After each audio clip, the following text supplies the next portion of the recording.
Agents are asking me, I think that means agents are telling me they can't list yet on portals are not ready. When will the portal structures be ready? I think you touched on that. So will they need to backdate B and C on the listings? Oh, right. Okay. Yes, that's a really popular question that we're getting. So agents are asking us, do we have to go back into our old listings to update all the information? I'm hoping that is the question I think that's being asked. Saying that. No, what we're saying is, for new listings, definitely have to put this information up there. But that said, as soon as you become aware of any change in information on any of your listings, you really do you need to go in and change the information, because consumers at any point looking at that property can be influenced by that information. So as soon as you're aware of any updated information, you really do need to go update that listing, your property particulars that you have in branch. With brochures, a lot of people are saying, but we've already paid and we've had them printed. We understand that. So what we're saying is, if you have got a list of people that you've already shown the property to, please update them with those that pieces of information. So I'm hoping that's answered that question.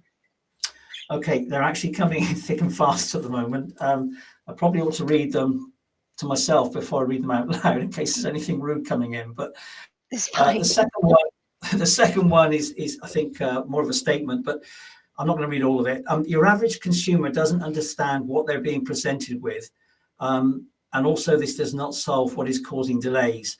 Now, I think there's a difference between material information and upfront information.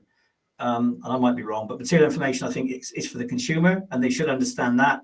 They might understand full upfront information, which contains legal documents.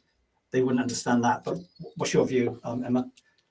I think that that's a very good point, because consumers don't know what they need to know at the moment. And given the fact that people don't move on average very often, I think the statistic I read was on average a person moves 3 to 4 times in their lifetime. And yet, when I always come back and compare it to buying a car. People buy cars all the time. And you know what questions to ask, you know what information to expect to know about that vehicle. You like to know, what is it going to cost me for insurance? How many miles to the gallon does it do? All that sort of information. And I think we need to change the mindset about buying a house, because it's fundamentally the biggest financial decisions you'll ever make in your life. And the fact that you do it so infrequently makes it even more pertinent, more important. So yes, I absolutely agree that the average consumer doesn't understand, but with the work that we're going to be doing, and I know Kate might touch on this later on with the Home Buying Selling Group's plan for consumer education as well, I think consumers will start to become empowered, and they will start asking those questions, because that is the whole point of this.